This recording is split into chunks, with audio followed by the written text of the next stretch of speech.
और दोस्तों, भगवान आपसे एक भला करे और आपकी सारी इच्छाएं मनोकामनाएं पूरी हो। जब भी प्रश्न आता है कि शादी कब होगी और शादी होने में क्यों किसी भी तरह की तकलीफ, परेशानी या लेट लतीफी होती है, उसके बारे में इस पूरे विश्लेषण में भी आपके सामने सभी तरह की रेखाओं और उनकी चर्चाएं रखी जाएगी। तो सबसे पहले शादी के लिए यहाँ पर यह देखा जाता है कि लाइफ लाइन के कॉम्बिनेशन में किस तरह के चेंजेस आ रहे हैं। दूसरा, यहाँ पर देखा जाता है कि यूनियन लाइन का जो कॉम्बिनेशन है वो किस तरीके से यहाँ पर फलित हो रहा है।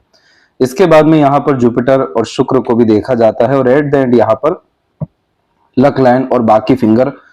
और पूरे पाम के स्ट्रक्चर को जज किया जाता है कि एक्चुअल प्रॉब्लम आदि कहां से है लेट मैरिज के रिगार्डिंग। तो यहाँ पर आप देख सकेंगे कि सबसे पहले यहाँ पर जो आपकी माइंड लाइन है पूरी लाइफ लाइन से अलग चल रही है। ये माइंड लाइन होना अपने आप में बहुत ज्यादा अच्छा होता है, क्योंकि यह हमेशा से लव मैरिज की तरफ व्यक्ति को लेकर के जाता है। लेकिन इस तरह की मस्तिष्क रेखा में त्रुटि तब आती है जब कोई भी सहयोगी मस्तिष्क रेखा यहाँ पर अवेलेबल हो जाए, क्योंकि अब इस मस्तिष्क रेखा की पूरी ताकत जो व्यक्ति को बहुत ज्यादा स्टबन बनाती है, अपने दम से हमेशा आगे बढ़ने की प्रेरणा देती है, खुद के रूल्स रेगुलेशन एथिक्स पर काम कराने की टेंडेंसीज डेवलप कराती है, ये पूरा का पूरा ताकत यहाँ पर खोना शुरू कर देता है। क्योंकि सहयोगी जो मस्तिष्क रेखा होती है, इसका नाम जरूर से यहाँ पर सहयोगी हो जाता है, लेकिन इस तरह की रेखा जो जीवन रेखा से जुड़ करके खासकर चलती है, यह व्यक्ति को ना चाहते हुए भी अपने फैमिली मेंबर्स के ऊपर या दूसरों के ऊपर डिपेंडेंट बना देती है, जिसके कारण से खुद के दम से जो निर्णय लेना होता है, काम करना होता है या अपने जिद पर अड़िग रहना होता है, वो चीज यहाँ देखने को नहीं मिलती और इजिली इस तरह के कॉम्बिनेशन में कंफ्यूजन और मैनिपुलेशन दूसरों के द्वारा देखने को मिल जाता है। इसीलिए इस तरह के कॉम्बिनेशन में अपने दम से लाइफ के मेजर डिसीजन ऐसे जातक लेने में थोड़ा सा यहाँ पर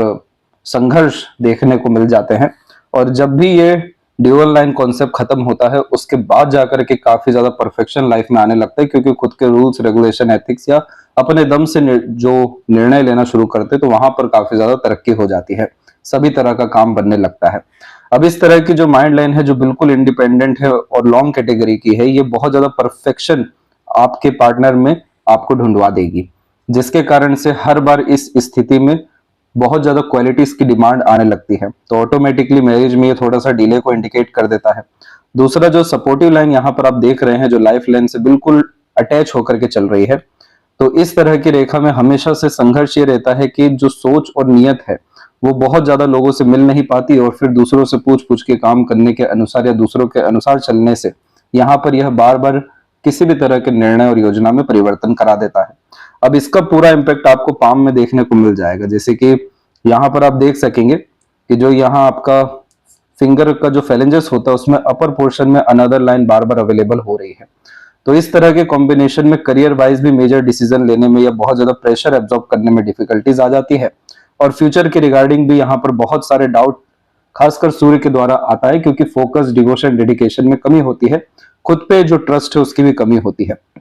जिसके कारण से किसी भी तरह का विजन क्लैरिटी यहाँ देखने को नहीं मिलता और फिर इसी कारण से सूर्य के क्षेत्र पर भी आपको अनवांटेड लाइंस या मल्टीपल लाइंस यहाँ पर कंफ्यूजन, डिस्ट्रैक्शन और आधे अधूरे काम को बतला देती है। तो इस तरह के कॉम्बिनेशन में यहाँ पर फिंगर के ऊपर भी जब इस तरीके का प्रभाव आता है तो लाइफ में मेजर डिसीजन लेने के लिए किसी न किसी के साथ की जरूरत या किसी के हाँ की जरूरत जरूर पड़ जाती है। अब इतना सब कुछ डेवलप है, लेकिन उसमें आप देखेंगे कि लिटिल फिंगर पूरा का पूरा शॉर्ट हो रखा है। जब भी ये शॉर्ट कैटेगरी का होता है तो इस स्थिति में बहुत ज्यादा शाइनेस व्यक्तित्व में देखने को मिलता है, जैसे बचपन में स्टेज फियर होना, मन के अंदर बात को दबाना, थोड़ा बहुत हिचकिचाहट, घबराहट होना, स्ट्रेंजर अपोजिट जेंडर से बातचीत करते समय बहुत ज्यादा संघर्ष महसूस होना, क्योंकि यहाँ लिटिल फिंगर कम्युनिकेशन को जो इंडिकेट कर रहा है, तो इस स्थिति में पहले किसी भी तरह का कन्वर्सेशन करने में यह डिफिकल्टीज देता है और हाईली सेंसिटिव टाइप का नेचर भी बिल्ड कर देता है। तो इस तरह के कॉम्बिनेशन में जब भी यह लिटिल फिंगर लोअर शिफ्टेड रहे तो बचपन बहुत ज्यादा कुछ खास देखने को नहीं मिलता और खासकर इसी के नीचे हमें यूनियन लाइन का कॉम्बिनेशन दिखाई पड़ता है। तो अधिकतर इस तरह के कॉम्बिनेशन में बहुत जल्दी ही मैरिज हो जाती है जब ऐसे जातक पेरेंट्स पे डिपेंडेंट होते हैं, नहीं तो बहुत लेट मैरिज होती है जब पेरेंट्स किसी भी तरह का चार्ज नहीं लेते। तो इस तरह के कॉम्बिनेशन में जैसे ही आपने अपने मरकरी को थोड़ा बहुत भी स्ट्रेंथ दिया, तो इंटेलिजेंसी और आईक्यू लेवल और डिसीजन मेकिंग स्किल इतनी परफेक्ट आपकी होना शुरू हो जाएगी, साथ ही साथ वाक शक्ति आपका, किसी भी तरह का काम को लेकर के मैनेजमेंट आपका, हर चीज को एनालिसिस ऑब्जर्वेशन कर पाने की क्षमता, हर चीज में सटीकता आना, ये सब चीजें जैसे ही होने लगेगा तो पार्टनरशिप बहुत अच्छा होने लगेगा, क्योंकि फ्रेंडली, काइंडली, हॉस्पिटैलिटी टाइप का नेचर है, लेकिन ग्रेट कनेक्शन के लिए हमें यहाँ पर हमेशा से मरकरी की जरूरत पड़ती है।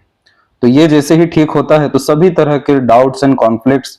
आपके लाइफ में हर डिसीजन को लेकर के, खासकर लाइफ पार्टनर से रिलेटेड, पूरे के पूरे खत्म हो जाएंगे, क्योंकि आप फिर काफी सकारात्मक ऊर्जा में रहेंगे और उसी तरह की सकारात्मक ऊर्जा अपने जीवन में लेकर के भी आएंगे। दूसरा है, आपके पाम में बहुत बड़ा भाग्योदय शादी के बाद है कि जरूर से यहाँ पर ड्यूअल माइंड लाइन कॉन्सेप्ट है, लेकिन यहाँ मून लक लाइन का काफी स्ट्रॉन्ग अटैचमेंट है आपके दोनों तरह की मस्तिष्क रेखा में। मून लक लाइन में बाहरी दुनिया लोगों में से व्यक्ति आते हैं जो खासकर पार्टनर को इंडिकेट करता है और अपने साथ बहुत ज्यादा कंफर्ट, लक या रॉयल्टी या प्लेजर्स लेकर के आते हैं। तो इस तरह के कॉम्बिनेशन में पार्टनर बहुत ज्यादा आप जैसे जातकों के लिए फ्रूटफुल साबित हो जाते हैं, क्योंकि उनका डिवोशन, डेडिकेशन बहुत एक अच्छे लेवल का देखने को मिलता है, लव केयर बहुत अच्छे लेवल का मिलता है। अब इस तरह के कॉम्बिनेशन के बाद में आप यहाँ पर ये भी देख सकते हैं कि जुपिटर की फिंगर बाकी फिंगर के कंपेरेटिवली लॉन्ग है। तो इस तरह के कॉम्बिनेशन में सेल्फ रिस्पेक्ट की भावना होती है। साथ में ये कॉम्बिनेशन व्यक्ति को पैसिव एनर्जी देता है, इंट्यूटिव देता है। इस स्थिति में हमेशा अपने नॉलेज को इनहेंस करना, विजडम गेन करना, और यहाँ पर थोड़ा सा कोल्ड पर्सनैलिटी भी इस तरीके का जुपिटर फिंगर दे देता है, जिसके कारण से जो शुक्र की एनर्जी होती है यानी प्लेजर्स की रिक्वायरमेंट की, वो पूरी की पूरी क्षीण या कमजोर होना शुरू होती है, जो आपको इतनी सारी बड़ी लाइन के अतिरिक्त देखने को मिल जाएगा, जो पॉजिटिवनेस को भी एक तरफ इंडिकेट करती है। तो emotional, sensitive, loving, caring type का नेचर, बहुत जल्दी बातों को दिल पे लेना या बहुत सारी पुरानी चीजों में ही बहुत सारे भाव जो है जोड़े रहना, ये कॉम्बिनेशन है। अब इसका पूरा अगर हम निचोड़ निकालें तो यहाँ पर यही हो रहा है कि लाइफ पार्टनर के रिगार्डिंग डिसीजन लेने में दूसरों की आवश्यकता पड़ रही है और अपने खुद के अंदर कोई भी सेल्फ डिजायर डेवलप नहीं हो पा रहा है, क्योंकि बार बार जो खासकर मन पसंदीदा पार्टनर की चाहत होती है वो ये सभी कॉम्बिनेशन लगातार बदलते रहता है,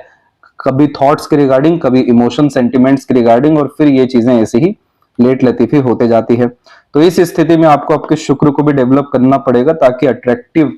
टाइप का जो पर्सनैलिटी है या प्लेजर्स की जो रिक्वायरमेंट है या प्रॉपर जो love care, attachment, devotion, dedication होता है एक रिलेशन में, वो यहाँ से शुक्र के द्वारा आ सके। और बुध को डेवलप करना पड़ेगा ताकि अंडरस्टैंडिंग, बॉन्डिंग, अटैचमेंट और पार्टनरशिप जैसे कॉम्बिनेशन यहाँ पर डेवलप होने के साथ में अपने अंतर्गत की सभी बातों को सरलता से जो है प्रदर्शित कर सकें, दूसरों को भी अच्छे से समझ सकें, तमाम तरह का कन्विंसिंग स्किल पावर डेवलप हो सके। और जिस तरह का कोल्ड पर्सनैलिटी हो रहा है जिसमें आइसोलेशन फिर बहुत ज्यादा पसंद करने लगते हैं, सूर्य की रोशनी हो गई या फिर बहुत ज्यादा भीड़ हो गई, इन सब से अपने आप को दूर रखना शुरू करते हैं। किसी भी तरह का एल्कोहल या एडिक्शन जो है ऐसे जातकों को पसंद नहीं आता, लेकिन सेल्फ डाउट, ओवर थिंकिंग बहुत ज्यादा यहाँ देखने को मिलता है। किसी भी चीज में क्विकनेस भी पसंद नहीं आती। तो ये जितना भी चीज है ये सबके सब जब बैलेंस हो पाएगा तब जाकर के ये बुध और शुक्र की युति आपके जीवन में इमीडिएट पार्टनर को अट्रैक्ट करेगी और मैरिज के कॉम्बिनेशन जो है बिठा देगी, क्योंकि आपके यूनियन लाइन यहाँ पर प्रोमिनेंटली अवेलेबल है। थोड़ा सा लेट अवेलेबल जरूर हुआ है, लेकिन यहाँ पर भी हम देख पा रहे हैं कि जो सपोर्टिव लाइन का फॉर्मेशन है वो अपने आप को चेंज कर रहा है और स्ट्रांगली लाइफ लाइन के क्लोजली अवेलेबल हो रहा है। तो इस स्थिति में 37 की एज में आपको खासकर मैरिज के रिगार्डिंग और पार्टनर के रिगार्डिंग बहुत अच्छे रिजल्ट मिलेंगे, और after marriage quality of life आपकी काफी इनहेंस होने वाली है, ट्रैवलिंग बहुत होने वाली है, बहुत ज्यादा एक्सप्लोर अपने लाइफ को आप कर पाएंगे, मेंटल पीस बहुत अच्छा मिलेगा, हैप्पीनेस, इनर पीस मिलेगा, और सभी तरह का कंफ्यूजन, डाउट, ये सब गार्डियन एंजल लाइन या सपोर्ट सिस्टम के कारण से अच्छा हो जाने वाला रहेगा। क्योंकि जब क्वालिटी ऑफ लाइफ अच्छी होनी होती है तो ये कॉम्बिनेशन आता ही है। और लव कम अरेंज यानी इमीडिएट जो अट्रैक्शन है, डेडिकेशन है और लव है, वो यहाँ पर इस तरह के साइन में जुपिटर के क्रॉस में देखने को मिल जाता है। इसलिए सक्सेस आफ्टर मैरिज एंड खासकर रॉयल्टी का कॉम्बिनेशन ही होता है। उसके लिए जो कमजोर ऊर्जा बल है उसे हमें यहाँ पर मजबूत करना रहेगा। और लेफ्ट पाम में भी आप देख सकते हैं कि यहाँ पर आकर के आपकी पहली प्रोग्रेस लाइन काफी प्रोमिनेंटली वो भी शुक्र के सपोर्ट से निकल पा रही है, जिसके बाद से आपकी जो लाइफ की क्वालिटी है वो और ज्यादा डेवलप कर रही है। क्योंकि जब इसमें इस तरह के बाइफोर के कॉम्बिनेशन होते हैं तो थ्रिल एंड एक्साइटमेंट को बढ़ा देता है। जो कोल्ड पर्सनैलिटी की बात की गई है उसमें फायर एनर्जी आ जाता है, तो हर चीज में हिम्मत, हौसला, जुनून और काफी ज्यादा इंटरेस्ट ओवरऑल लाइफ के रिगार्डिंग बढ़ने लगता है, तो अपने एफर्ट्स में भी बहुत ज्यादा बढ़ोतरी होती है। और ट्रायंगल के बहुत सारे कॉम्बिनेशन यहाँ पर दोनों हथेलियों में बन रहे हैं, तो ये खासकर यहाँ पर लग्जरीज, रॉयल्टी और मटेरियलिज्म को इंडिकेट करता है, जो यहाँ पर लक लाइन में भी खासकर लक लाइन के अकॉर्डिंग जो क्वालिटी ऑफ लाइफ को, अर्निंग कैपेबिलिटी को, हैप्पीनेस को, सेटिस्फेक्शन के लेवल्स को इंडिकेट करता है, वो इंक्रीज हो रहा है। शुक्र के एनर्जी यहाँ पर देख सकते हैं वरी लाइन के कंपेरेटिवली कम हो रही है, सपोर्टिव लाइन के कंपेरेटिवली अच्छी हो रही है। तो यह मैरिज के कॉम्बिनेशन को फुली सेटिस्फाइड कर रहा है और आध्यात्मिक उन्नति भी काफी अच्छी देखने को मिलेगी और इवन फैमिली और पार्टनर के प्रति डिवोशन, डेडिकेशन भी अच्छा आएगा। तो इस पाम में काफी ज्यादा अच्छाइयां हैं आफ्टर मैरिज को लेकर के, और before marriage unnecessary struggle, stress, doubt बहुत ज्यादा है। तो सीधे के सीधे आप मरकरी और आपके वीनस की एनर्जी को इनहेंस करिए। आपको खासकर 1.5 साल के भीतर में अभी से जो है परिणाम आपके पक्ष में आते हुए, मैरिज होते हुए और पार्टनर आते हुए बहुत जल्दी देखने को मिल जाएंगे। तो आशा करता हूं सभी प्रश्नों का उत्तर मिल गया हो। तब तक अपना ध्यान रखें। आपका बहुत बहुत धन्यवाद।